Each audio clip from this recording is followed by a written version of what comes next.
NATO Secretary-General Jens Stoltenberg visits Kyiv declaring Ukraine's rightful place is in NATO. Ukraine's future lies with NATO, the head of the Western Military Alliance, Jens Stoltenberg, said on Thursday during his first visit to the country since Russia's invasion 14 months ago. The visit of the Secretary-General has caused mixed reactions. Ukrainians are surprised and delighted, while Russians feel confused and angry. Let me be clear, Ukraine's rightful place is in the Euro-North Atlantic family. Ukraine's legal position is in NATO. And over time, our support will help you make this possible, Stoltenberg told reporters during a joint press conference with Ukrainian President Volodymyr Zelensky in Kyiv. He pledged continued military assistance to Ukraine, saying that to date, NATO allies have trained tens of thousands of Ukrainian troops and military aid alone has provided €65 billion or $71.31 billion. NATO stands with you today, tomorrow, and for as long as necessary, Stoltenberg said, before inviting President Zelensky to the NATO summit in Vilnius in July. Volodymyr Zelensky said NATO needs to invite Ukraine to become a member and give a timeframe for accession during the visit of the Union Secretary-General. The Ukrainian president told a joint news conference in Kyiv with NATO head Jens Stoltenberg that a NATO summit in Vilnius in July could become historic because he was invited to attend. I am very grateful for the invitation to the summit, but it is important for Ukraine to receive an invitation to join NATO, he said. There was no objective barrier to the political decision to invite Ukraine to join the alliance, and now, when most people in NATO countries and the majority of Ukrainians support joining NATO, it has come. In making relevant decisions. Volodymyr Zelensky also told journalists that he urged Stoltenberg to overcome the restraints of some member states in providing modern fighters, long-range weapons, artillery and armored vehicles. He said the two discussed the meeting in Ramstein in Germany for the military powers on Friday, and how Ukraine could get more aid. He added that the attacks cost Ukrainian soldiers their lives. Zelensky went on to say that he wants Ukraine to be secure while on the road to NATO membership. The president added that he sees Stoltenberg's visit as a sign of NATO's openness to open a promising new chapter for Ukraine and the alliance. 2. Russian troops in Bakhmut city panic after ammunition depots explode. During a press conference at the Kyiv Press Center on Thursday afternoon, Ukrainian Defense Ministry spokesman Brigadier General Alexei Hromov said a bright flash in the sky over the Ukrainian capital had caused confusion and alarm. The city government reassured the people and explained that it was caused by the re-entry of the NASA satellite into the atmosphere. A spokesman for the Ukrainian Air Force, Colonel Yuri Inat, said the following. Around 2200 hours on April 19, the bright light of an aerial object was observed in the sky over Kyiv. According to preliminary information, this phenomenon is the result of a NASA space satellite falling to Earth, he said. In order to avoid casualties from falling debris, an aerial warning has been issued. The air defense system is activated but not working. According to Brigadier General Alexei Hromov, the U.S. Space Agency has denied this hypothesis. The agency previously reported the Reuven Ramadi high-energy solar spectroscopic imager spacecraft will crash to Earth late Wednesday, U.S. Eastern Time. The ship was launched in 2002 and decommissioned in 2018. NASA confirmed the spacecraft is still in orbit around it. The head of Kyiv's military administration Sergei Popko wrote on Telegram that a bright light was observed in the sky over Kyiv at around 10 p.m. local time. Brigadier General Alexei Hromov said air defense systems were activated but not a single missile was launched into the sky. So far, the falling debris has not been detected. This case is still under investigation. Regarding the military situation, Brigadier General Alexei Hromov said that units of the armed forces of Ukraine repelled more than 55 enemy attacks in the past day. The Ukrainian Air Force carried out 7 attacks on Russian manpower clusters, while missile and artillery units attacked 2 areas of concentration of enemy manpower and equipment. Despite heavy losses, the enemy continued its aggression. They focused their main efforts on the Lyman, Bakhmut, Avdiivka, Marinka and Shakhtarsk regions. In the past day, units of the self-defense forces of Ukraine have repelled more than 55 enemy attacks on these areas. The fiercest battles for Bakhmut and Marinka are underway. Due to the loss of ammunition and rockets, the Russian attacks on the city of Bakhmut were halted, while the Ukrainian Air Force carried out 7 attacks on the areas of concentration of invaders. Comb. Units of the rocket and artillery forces attacked 2 groups of enemy manpower, weapons, and military equipment, as well as 2 Russian ammunition depots. In the past 24 hours, 670 Russian soldiers were eliminated from the battle along with 2 tanks, 10 armored vehicles, 8 artillery systems, and 1 air defense system. Overall, from February 24, 2022 to April 20, the armed forces of Ukraine eliminated about 184,420 Russian soldiers from the battle. Total combat losses of the invaders also included 3,667 tanks, 7,120 armored vehicles, 2,825 artillery systems, 539 mass launch missile systems, 285 air defense systems, 308 aircraft, 293 helicopters, 2,386 drones, 911 cruise missiles, 18 warships, 5,707 troop and fuel transport vehicles, and 332 special equipment units. 3. The Russian Federal Security Service, or FSB for short, arrested a series of people who leaked documents to Ukrainians. Moscow is said to be conducting an extensive investigation into the security services after the warehouse discovered the leak of data to Ukraine. The Institute for the Study of War, or ISW, a U.S. think tank, reported in an update on Thursday, April 20. ISW writes as follows. The Russian Federal Security Service, or FSB for short, is conducting a large-scale inspection of domestic security agencies. The Russian state-controlled TASS news agency reported on April 19 that the FSB and the General Security Service of the Ministry of Internal Affairs, or MVD for short, conducted a mass inspection at the Central District Internal Affairs Directorate. Moscow and several Moscow district police offices in the past few weeks due to leakage of data from Russian security forces to Ukrainian citizens. Russian media outlets reported that police officers are suspected of leaking personal data about Russian security forces to outside individuals, some of whom are Ukrainian citizens. The reported FSB and MVD raids targeting Moscow police departments are ongoing amid a series of arrests and firings of prominent members of the leadership of the Russian National Guard, commonly known as Rosgvardia. 4. Intelligence Bulletin of the UK Department of Defence Intelligence. In the latest intelligence report, the UK Department of Defence Intelligence said the following. On April 18, 2023, the Kremlin released a press release about President Putin's visit to southern Ukraine invaded by Russia. Using the Russian spelling of Ukraine's Dnipro River, the press release describes the president's visit to the Dnipro Force Group. This is one of the first references to the existence of the Dnipro Force Group, or DGF for short. Russia uses the term group of forces in a specific way, referring to a large, mission-organized combat unit. During the early stages of the invasion, Russian forces were organized into groups of forces, each associated with their home military districts in Russia, such as the Western and Central Force Groups. The existence of this seemingly new DGF suggests that the original force organization has undergone changes, possibly due to heavy losses. The mission of the DGF is likely to be to protect the southern part of the invaded area, and in particular the southwestern slope now marked by the Dnipro River. 5. Defense Minister Alexei Reznikov thanks the US and European countries for the new weapons. Ukraine's Defense Minister Alexei Reznikov has welcomed the arrival of more foreign weapons, amid growing speculation about when and where Ukraine might launch a counterattack.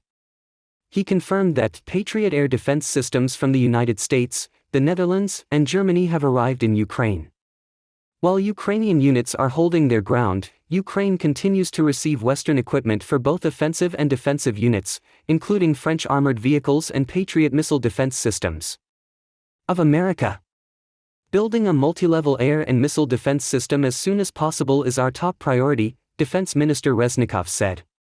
This is to protect our peaceful cities, critical infrastructure, and people at the rear and on the front lines. Patriot systems create a capability that has never existed before, to defeat ballistic missiles. Reznikov also welcomes IRIS-T systems from Germany.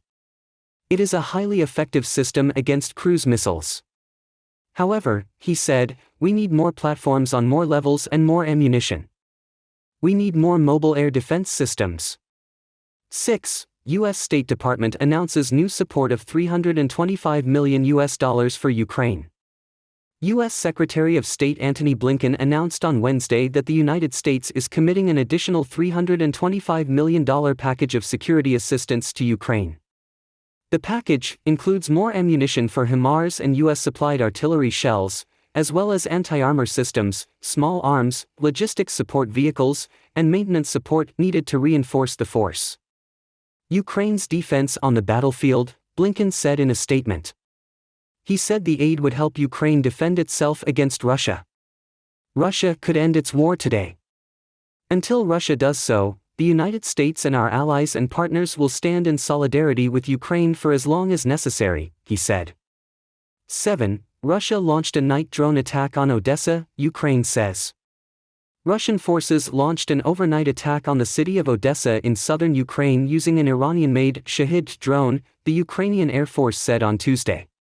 This time, the soldiers of the Odessa Anti-Aircraft Missile Brigade of the Southern Air Force Command destroyed 10 of the 12 Shahid 136/131 suicide drones, a spokesman for the force said.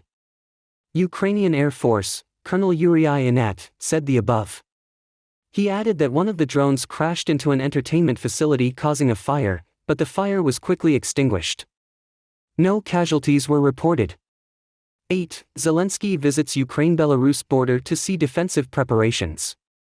During a visit to Ukraine's northwestern border, shared with Poland and Belarus, Ukrainian President Volodymyr Zelensky inspected the defense preparations underway. In order to repel a possible enemy invasion from Belarusian territory, technical barriers, fortifications, and remote video surveillance systems are being built, a statement from Zelensky's office said. From the position of the observation post, it has been demonstrated that remote video surveillance systems are used to monitor the border around the clock. Zelensky took the opportunity to praise the role of the State Border Guard Service in protecting both the border and the city of Bakhmut. I know how you stood there, keeping Bakhmut strong. I want to thank you and your brothers, the president said. This visit comes as Zelensky continues his tour of the front lines of Ukraine. On Tuesday, he made a surprise visit to Avdiivka, a town in Donetsk, eastern Ukraine, which is surrounded on 3 sides by Russian troops. Tensions have been rising at the 1,000-kilometer border between Ukraine and Belarus, which played a key role in supporting the Russian offensive. Kyiv closed all border crossings with Belarus out of concern that Belarus could be used by Russia for a further invasion, just as it was used as one of the launchpads for the invasion of Ukraine. In 2022, joint military exercises over the past year between Belarus and Russia have contributed to concerns that the Belarusian military could join the Kremlin's forces in Ukraine. 9. Ukraine's complex counterattack is being planned. Newsweek had a report titled Ukraine's complex counteroffensive is already underway, Defense Minister, which means Ukrainian defense official says Ukraine's complex counterattack is being planned. According to a senior defense official, the strategies behind Ukraine's impending spring counterattack are said to be being carefully considered in a complicated way behind the scenes. Both Ukraine and Russia are expected by military strategists to be more aggressive after the first long winter of the war, depending on ground conditions and manpower availability. Russia is said to have begun reinforcing its defense network in the Zaporizhzhia region of southern Ukraine in preparation for attacks. Deputy Defense Minister Hanna Maliar said Wednesday on Ukrainian national television that the planned counterattack involves a wide and complex series of actions and measures carried out by the armed forces, including preparing people for a variety of defensive and offensive actions. She added that the plan was in progress and involved a variety of strategies including equipment preparation and stockpiling, training and tactical formation selected in a way that the enemy could not react. That includes going beyond the typical Plan A or Plan B to prevent Russian forces from being able to quickly reorganize and defend themselves against attacks, Deputy Minister Hanna Maliar said. Above. We do not limit open counterattacks to some active offensive actions of the enemy, because the strategic goal of the armed forces of Ukraine is to liberate all invaded territories. Interim strategy, you must understand that such decisions are made in a very short time, not in a month or two. The final plan is chosen in such a way that the opponent cannot react.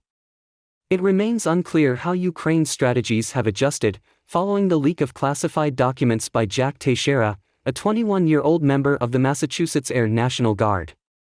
Oleksiy Danilov, head of Ukraine's National Security and Defense Council, told the Associated Press on Monday that Kyiv's counterattack was only a matter of time, adding that the mission comes with "the price is very high.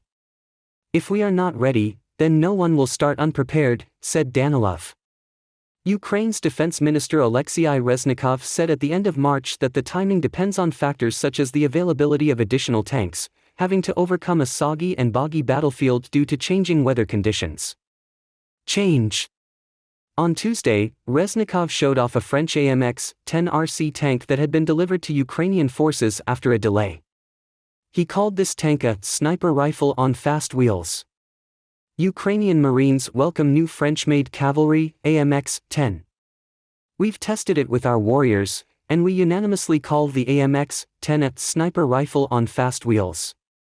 Newsweek has reached out via email to the Ukrainian Ministry of Defense for comment and via social media to Mailier. Russian President Vladimir Putin is said to have recently made a surprise trip to Ukraine's southern Kherson and Zaporizhia regions, areas that Russia annexed as part of a total of 4 territories in the fall.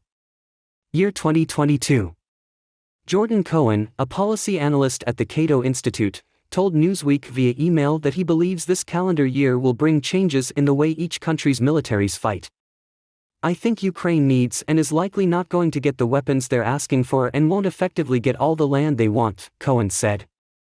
"In the end, this has always been the problem with arms transfers: it takes more time to train and deliver than notice.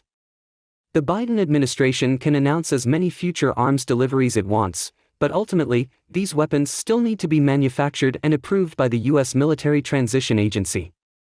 10. Germany transfers Patriot missile defense system to Ukraine. Germany has deployed its Patriot missile defense system to Ukraine, as Kyiv tackles a depleted ammunition stockpile in a war of attrition against Russian forces.